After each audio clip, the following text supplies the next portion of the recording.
Students, theorem 8.9 midpoint theorem.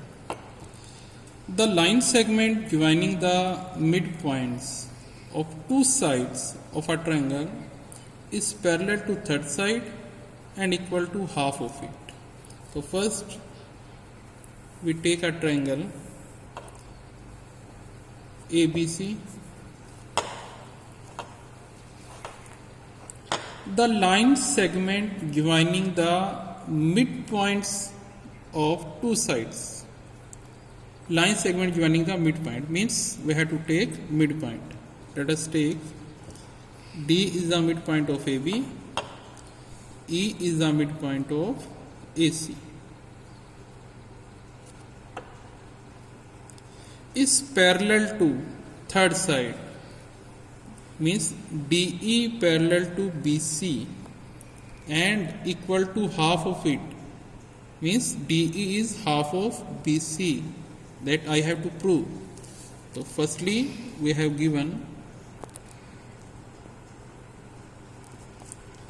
triangle ABC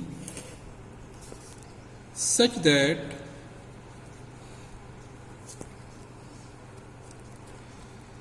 D is the midpoint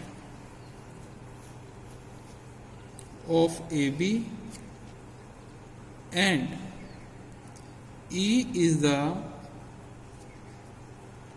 midpoint of AC. And what we have to prove? We have to prove DE parallel to BC and half of BC. These two things I have to prove. We need construction for proof of this theorem. In construction, what we will do? We will produce DE to F such that DE is equal to EF. क्या किया? E point से हमने produce कर दिया इसको, D को इतना produce किया कि DE जो है वो EF के बराबर है. Now join F to C. In construction, produce DE to point F such that DE is equal to EF and join F to C. Now we come to proof. Now you can see two triangles, triangle ADE and triangle CEF. These two triangles. Now we take 3 points through which I can write triangle congruent.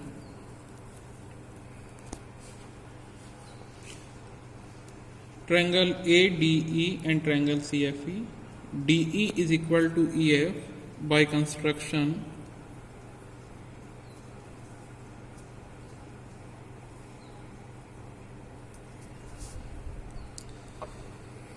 E is the midpoint of AC.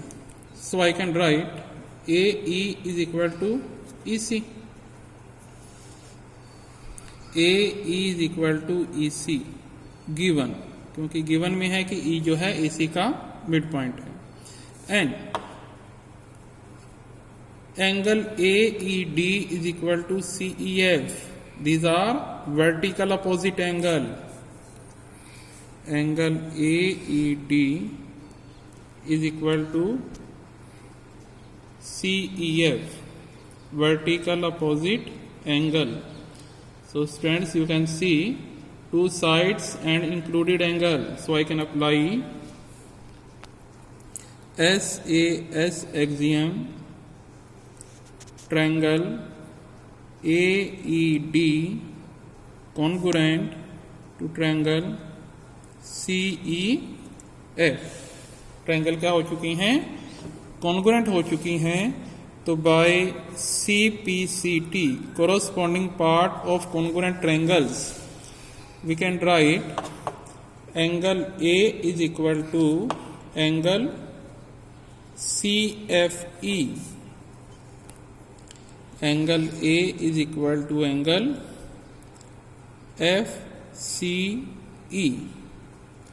and also I can write AD is equal to CF. AD is equal to CF.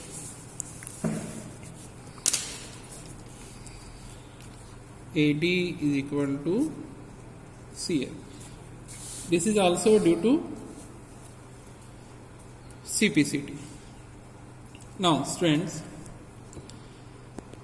angle A is equal to FCE. इससे हमको क्या पता लगेगा, if you see these two angles, these two lines are parallel. कब parallel, क्योंकि these two angle हमारे पास क्या हो गए हैं, इक्वल हो गए हैं, और ये दोनों एंगल कौन से हैं, ऑल्टरनेट एंगल हैं। And we know that if alternate angle are equal then lines will be parallel. Because line AB parallel to CF, क्या reason, because angle A is equal to angle FCE। ये क्या है, alternate angle.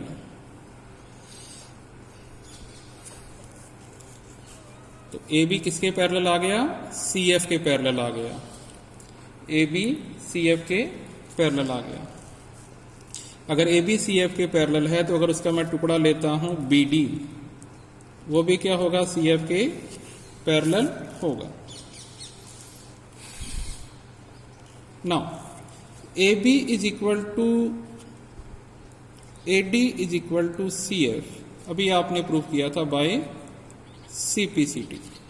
But AD is equal to, AD तो DB के बराबर है, क्यों, given में हमको दे रखा था D क्या है, मिड पॉइंट है। तो using first and second, using 1 and 2, left side equal है तो राइट साइड भी क्या होंगी, इक्वल होंगी। CF किसके बराबर आ गया, DB के, यानी कि CF DB के बराबर भी आ गया, CF DB के पैरेलल भी आ गया। हम जानते हैं कि अगर एक पेयर पैरेलल भी हो और इक्वल भी हो तो वो क्या बन जाता है, पैरेललोग्राम बन जाता है। सो BCFD इज अ पैरेललोग्राम, क्योंकि एक पेयर क्या आ गया, पैरेलल भी आ गया और इक्वल भी आ गया। और अगर पैरेललोग्राम बन गया तो जो रिमेनिंग पेयर है वो भी क्या होगा, पैरेलल होगा। Means DF parallel to BC parallel भी होगा और इक्वल भी होगा। DF BC के पैरेलल आ गया, तो DF BC के पैरेलल है, तो अगर उसका टुकड़ा लेता हूं DE, वो भी BC के क्या हो जाएगा, पैरेलल हो जाएगा। यानी कि एक चीज जो मैंने प्रूव करनी थी DE पैरेलल टू BC, वो मैंने प्रूव कर दी। दूसरा पार्ट रह रहा है इक्वल का। अगर आप ध्यान से देखो तो DF को मैं क्या लिख सकता हूं, DE प्लस EF, बस ये भी हमारा खत्म हो रहा है।